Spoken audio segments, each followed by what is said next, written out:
नमस्कार, मैं हूं आपके साथ अंकिता पाल। बुलेटिन की शुरुआत करते हैं। खबर हनुमानगढ़ से है, जहां मुख्यमंत्री भजनलाल शर्मा ने केंद्रीय कृषि और किसान कल्याण मंत्री शिवराज सिंह चौहान की मौजूदगी में सोमवार को झुंझुनू में प्रधानमंत्री फसल बीमा योजना के तहत रबी और खरीफ की बीमा दावा राशि की पहली किस्त डीबीटी के माध्यम से राष्ट्रव्यापी स्तर पर किसानों के खातों में हस्तांतरित कर दी है।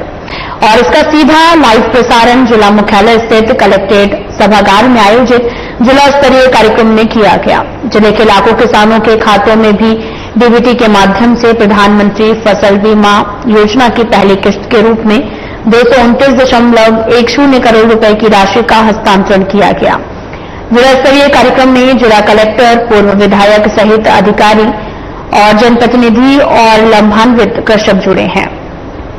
इस कार्यक्रम के जरिए रबी सीजन 2024-25 के लिए 137.40 करोड़ रुपए और खरीफ सीजन 2024 के लिए 81.70 करोड़ रुपए की बीमा दावा राशि की पहली किस्त लाखों किसानों के बैंक खातों में डीबीटी के माध्यम से पहुंची है। मुख्यमंत्री भजनलाल शर्मा ने केंद्रीय कृषि और किसान कल्याण मंत्री शिवराज सिंह चौहान के राज्य में लगभग 27 लाख फसल बीमा धारक किसानों को लगभग 1200 करोड़ रुपए की राशि का डीबीटी के माध्यम से भुगतान किया है। प्रदेश में प्रधानमंत्री फसल बीमा योजना के अंतर्गत राज्य सरकार के कार्यकाल में कुल 175 लाख पात्र फसल बीमा पॉलिसी धारक किसानों को 5112.53 करोड़ रुपए के फसल बीमा क्लेम का भुगतान किया गया है।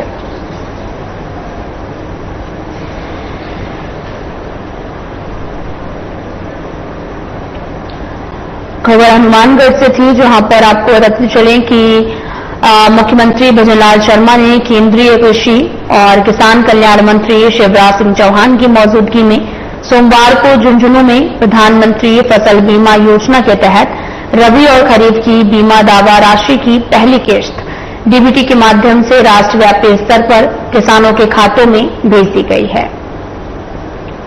और इसका सीधा लाइव प्रसारण जिला मुख्यालय स्थित कलेक्ट्रेट सभागार में आयोजित जिला स्तरीय कार्यक्रम में किया गया। जिले के लाखों किसानों के खातों में डीबीटी के माध्यम से प्रधानमंत्री फसल बीमा योजना की पहली किस्त के रूप में 229.10 करोड़ रुपए की राशि भेजी गई है।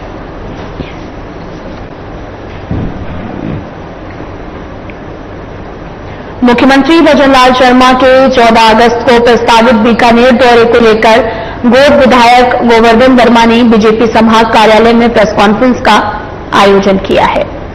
और जहां विधायक गोवर्धन वर्मा ने संबोधित करते हुए कहा कि मुख्यमंत्री पहले बॉर्डर पर जाकर बीएसएफ के कार्यक्रम में भाग लेंगे, उसके बाद शहर के कार्यक्रम में 1.5 साल के कार्यकाल में किए गए विकास कार्यों को बोरमो सातों विधानसभा के कार्यकर्ताओं से चर्चा करेंगे, विभाजन की विभीषिका विषय पर जनता से रूबरू होंगे और जनता को बताएंगे कि कांग्रेस के समय में जो भारत के टुकड़े हुए थे और जनता पर अत्याचार हुए थे, हमारी बहन बेटियों पर जो अत्याचार हुए थे, हमारी जो संपत्ति वहां पर रह गई थी, इस बात को आने वाली पीढ़ी को बताएंगे कि कांग्रेस की दुराचार की नीति से भारत को दंश झेलना पड़ा।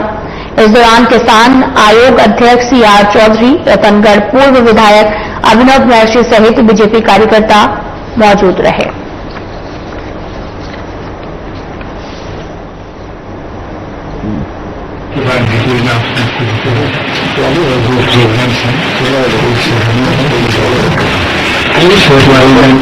हुआ सभी लोगों के लिए है, जो कि एक्चुअली में विभाजन विभीषिका के थे बात करेंगे क्योंकि आज के युवा को जानकारी देना था और इसके लिए हमें तो धन्यवाद देना माननीय प्रधानमंत्री जिन्होंने पहली बार विचार किया इसको विभाजन विभीषिका को दबा दिया। इसको 14 तारीख का जो विभाजन 14 अगस्त के दिन हर साल अपने दिवस मनाया जाता है, स्मृति दिवस है। और अभी ये जो है क्योंकि हर साल भी 15 अगस्त से 13 अगस्त से लगा करके हमारी पार्टी कार्यक्रम रखी तिरंगा यात्रा हर घर तिरंगा इस वर्ष भी 10 तारीख से लगा के 14 तारीख तक ये कार्यक्रम हुआ है। और वो कार्यक्रम जैसे तिरंगा यात्रा, इसी प्रकार से घर घर तिरंगा से सभी जगहों के सभी विधानसभा क्षेत्रों में सभी जिला इसकी जानकारी आपके मार्फत आम लोगों को पहुंचे, इसी के लिए आप बाकी जहाँ पर डेवलपमेंट का मामला है, मैं सोचता हूँ कि पार्टी का हमारे यहाँ घोषणा पत्र नहीं होता, हमारे यहाँ कोई ऐसे संकल्प पत्र और उस संकल्प पत्र का धन्यवाद सरकार को धन्यवाद देते हैं। मोर देन 70% कवर किया, चाहे पानी का मामला हो, चाहे रोड्स का मामला हो। उस 14 तारीख को यहाँ पर बीकानेर में चला रहे हैं। बीकानेर में उनके 2 कार्यक्रम अभी रखे हुए हैं। पहला कार्यक्रम तो हमारे यहाँ पर बीकानेर में होगा, तो पॉलिटेक्निक कॉलेज अभी हमने स्थान निर्धारित किया है टेंटेटिव। अभी उसको देख के और हमारे पार्टी के पदाधिकारी सब लोग जाकर उसको देखेंगे, उसके बाद में उसको फाइनल भी करें, लगभग तय है, लेकिन वो वहां पर देखने के बाद में बता पाएंगे आप। और समय भी हमारा लगभग तय हो गया, माननीय वहां पर मुख्यमंत्री ऑफिस से लगभग हमें 11 बजे का समय दिया गया। और ये जो मीटिंग करने के बाद में वो वहां पर बॉर्डर पर जाएंगे, तो वो एक ये सब का अपना कार्यक्रम अलग कार्यक्रम होगा। ये कार्यक्रम को लेकर हमें जो हमारा जो यहाँ पर शहर में जो कार्यक्रम होगा, हमारी जो 7 विधानसभा है, 7 विधानसभा से हमारे कार्यकर्ता यहाँ पर आएंगे माननीय मुख्यमंत्री जी के स्वागत में, उनको धन्यवाद देने के लिए, क्योंकि इस 1.5 साल के समय में जितना काम माननीय मुख्यमंत्री जी भजन लाल जी ने किया है, मैं सोचता हूँ कि शायद आज तक इतिहास में नहीं है। तो इन सब बातों को लेकर और माननीय मुख्यमंत्री जी जो विभाजन की विभिषिका जिस प्रकार से कांग्रेस के समय में जो हमारे भारत के जो टुकड़े हुए थे और वहां पर जो हमारे लोगों के साथ में जो अत्याचार हुए, वहां पर हमारे बहन बेटियों के साथ में जो अत्याचार किए गए, हमारी वहां पर संपत्ति रह गई, हमारे वहां पर लोग रह गए, तो इन सब बातों को लेकर हमारी आने वाली पीढ़ी को इस बात को हम बताएंगे, इस बात को हम समझाएंगे कि किस प्रकार से इस कांग्रेस की दुराचार की नीति से किस प्रकार से इस भारत को ध्वंस झेलना पड़ रहा है। बीकानेर में 15 अगस्त को होने वाले 69वें स्वतंत्रता दिवस की तैयारियां शुरू हो गई हैं।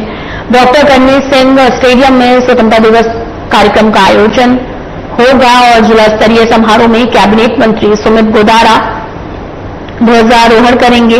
इसके चलते जिला कलेक्टर नम्रता वेडिंग ने स्टेडियम पहुंचकर व्यवस्थाओं का जायजा लिया है। वहीं डीएम ने पूरे स्टेडियम का भ्रमण कर व्यवस्थाएं देखी और खामियों के सुधार के लिए संबंधित अधिकारियों को दिशा निर्देश दिए हैं और कहा कि आयोजन की तैयारी व्यवस्थाओं को दुरुस्त करने को लेकर मॉनिटरिंग जो है वो की जा रही है। आपको बताते चलें कि 69वां स्वतंत्रता दिवस की तैयारियां अभी से शुरू हो गई हैं और साथ ही कैबिनेट मंत्री सुमित गोदारा ध्वजारोहण करेंगे।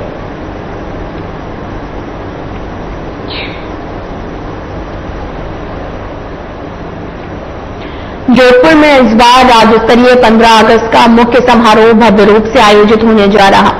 स्वतंत्रता दिवस का आयोजन बरकतुल्लाह खां स्टेडियम में होगा और इसके लिए तैयारियां भी जोरों पर हैं। सुरक्षा व्यवस्था को सुदृढ़ बनाने के उद्देश्य से पुलिस प्रशासन ने विशेष योजना तैयार की है। साथ ही एसीपी छवि शर्मा के निर्देशन में रूट मार्च निकाला गया है। इस रूट मार्च में महिला पुलिस टीम की कांस्टेबल टीम कलिका सहित अन्य जवान शामिल हुए हैं। रूट मार्च संवेदनशील और भीड़भाड़ वाले क्षेत्रों से होकर गुजरा। इसमें संदिग्ध स्थानों की विशेष निगरानी की गई है। इसका उद्देश्य आमजन में सुरक्षा का भरोसा जगाना है और अपराधियों में भय पैदा करना था। महिला पुलिस दल की मौजूदगी से विशेष रूप से महिला सुरक्षा का संदेश भी दिया गया। मार्च के दौरान पुलिस ने लोगों से सतर्क रहने और किसी भी संदिग्ध गतिविधि की सूचना तुरंत पुलिस को देने की अपील की है।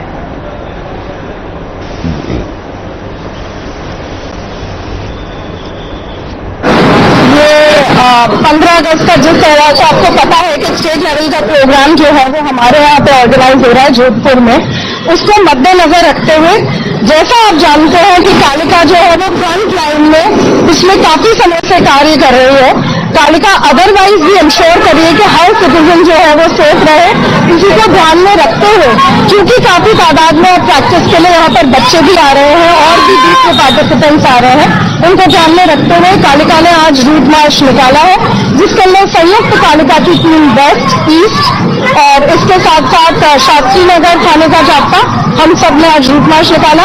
अब हम और जो एरियाज ऐसे हैं जो हमें लगता है इसको ध्यान में रखते हुए संवेदनशील है, जहाँ पुलिस स्वतंत्रता दिवस को लेकर सीमा सुरक्षा बल पूरी तरीके से सतर्क है, अलर्ट मोड में काम कर रही है। बीएसएफ दोनों संवेदनशील अंतर्राष्ट्रीय सीमाओं भारत पाकिस्तान और भारत बांग्लादेश की निगरानी और सुरक्षा की जिम्मेदारी निभा रही है। साथ ही बीएसएफ आईजी एमएल गर्ग ने जानकारी देते हुए बताया कि लगभग 6500 किलोमीटर लंबी अंतर्राष्ट्रीय सीमा की सुरक्षा बीएसएफ के द्वारा की जा रही है। दोनों सीमाएं सुरक्षा की दृष्टि से अत्यंत संवेदनशील हैं, विशेष रूप से स्वतंत्रता दिवस जैसे महत्वपूर्ण अवसर पर। उन्होंने बताया कि ऑपरेशन सिंदूर के बाद में सीमा क्षेत्रों में गतिविधियों पर नजर रखी जा रही है और इसके तहत निगरानी और गश्त को तेज किया गया है। सुरक्षा के हर पहलू को और अधिक मजबूत किया जा रहा है। बीएसएफ द्वारा सीमावर्ती क्षेत्रों में स्ट्रेंथ और सर्विलांस को बढ़ाने के लिए विशेष प्रयास भी किए जा रहे हैं। साथ ही अत्याधुनिक उपकरणों के साथ साथ संसाधनों को भी बढ़ाया जा रहा है। पुलिस अधीक्षक विकास सागवान के निर्देशन में जिले में स्वतंत्रता दिवस, कृष्ण जन्माष्टमी आदि पर्व आने वाले हैं, जिसको लेकर शांति, सुरक्षा, कानून व्यवस्था को सुदृढ़ बनाए रखने के लिए जिले में अपराध और अपराधियों पर प्रभावी नियंत्रण जरूरी है। लोगों में सुरक्षा का भाव जगाने के उद्देश्य से सभी थानों की पुलिस टीमों ने जिले के प्रमुख राजमार्गों के अलग अलग 17 स्थानों पर नाकाबंदी की है, जिसके दौरान वाहनों की प्रभावी चेकिंग कर कार्रवाई की गई है। और पुलिस अधीक्षक विकास सागवान के निर्देशन में इस नाकाबंदी में जिले में 17 जगहों पर सख्ती से वाहनों की जांच की गई। इस दौरान करीब 1700 वाहनों की सघन जांच की गई है और 144 वाहनों के सड़क सुरक्षा नियमों की पालना नहीं करने पर चालान किए गए हैं और 28 वाहनों के खिलाफ सीज की कार्रवाई की गई। नाकाबंदी अभियान के दौरान असामाजिक तत्व पुलिस के विशेष तौर पर रडार पर रहे।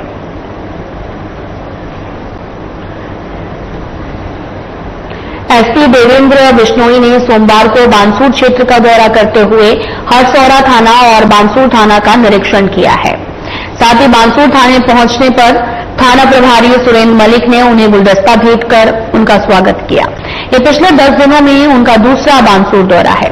निरीक्षण के दौरान एसपी बिश्नोई ने लंबित पेंडेंसी फाइलों की भी समीक्षा की, उन्हें शीघ्र निपटाने के निर्देश दिए। उन्होंने थाने के रिकॉर्ड, साफ सफाई, कार्यप्रणाली की जांच की।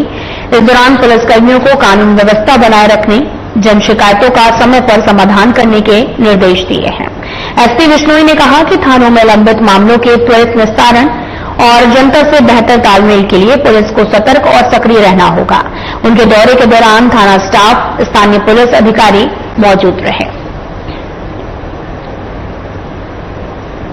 बीएसएफ की इंटेलिजेंस ब्रांच की खुफिया सूचना के आधार पर अजय लूथरा, उप महानिरीक्षक क्षेत्रीय मुख्यालय बीकानेर, धनंजय मिश्रा, उप महानिरीक्षक intelligence branch Jodhpur, Abhimanyu Jha, commander 96 वाहनी और साथ ही महेश चंद्र जाट, उप समादेष्टा इंटेलिजेंस ब्रांच बीकानेर के निर्देशन में लोकल पुलिस खाजूवाला के साथ ग्राम 21 बीडी के एरिया में एक संयुक्त सर्च अभियान चलाया गया। सर्च अभियान के दौरान 1.665 किलोग्राम मादक पदार्थ की जब्ती की गई है, जिसकी अंतर्राष्ट्रीय मार्केट में कीमत लगभग 8.50 करोड़ रुपए बताई जा रही। बीएसएफ इंटेलिजेंस ब्रांच को खुफिया सूचना मिली थी कि काउंटर पार्ट की तरफ से भारतीय क्षेत्र में मादक पदार्थों की तस्करी की जानी है। उसी सूचना के आधार पर यह सर्च अभियान चलाया गया। इस अभियान के दौरान तस्करी किए जाने वाले सामान को जब्त और तस्करों के मंसूबों पर पानी फेरा है। खबर हनुमानगढ़ से है, जहां पुलिस ने अवैध हथियार के साथ एक युवक को गिरफ्तार किया। साथ ही डबली राठन पुलिस चौकी के इंचार्ज राजाराम के नेतृत्व में टीम ने गश्त के दौरान कार्रवाई की है और पुलिस ने आरोपी सुनील उर्फ सोनू से अवैध देसी कट्टा बरामद किया। आरोपी के खिलाफ मुकदमा दर्ज किया गया। मामले की जांच एसआई जसकरण सिंह कर रहे हैं। आरोपी सुनील सिंह उर्फ सोनू सहजीपुरा के वार्ड नंबर 4 का रहने वाला है। पुलिस टीम में चौकी इंचार्ज राजाराम के अलावा कांस्टेबल सुरेंद्र सिंह और रामकिशन शामिल थे। जिला पुलिस अधीक्षक हरिशंकर ने बताया कि जिले में अवैध हथियार संबंधी अपराधों की रोकथाम के लिए अधिकारियों को सख्त कार्रवाई के निर्देश दिए गए हैं।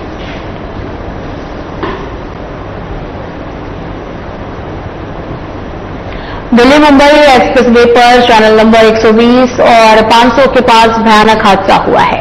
आपको बताते चलें कि जयपुर जाते समय पुलिस वैन के पीछे से एक तेज रफ्तार वाहन ने टक्कर मार दी है। टक्कर इतनी भीषण थी कि उसमें 4 पुलिसकर्मी समेत 8 लोग घायल हो गए हैं। टक्कर मारने वाली कार में आग लगने के कारण जल गई है और सूचना मिलने पर दमकल की टीम मौके पर पहुंची और आग पर काबू पाया गया। घायल लोगों को तुरंत पिनान चिकित्सालय पहुंचाया गया, जहां प्राथमिक उपचार के बाद उन्हें बेहतर इलाज के लिए अलवर रेफर कर दिया गया है। रावण में इतना ही। नमस्कार।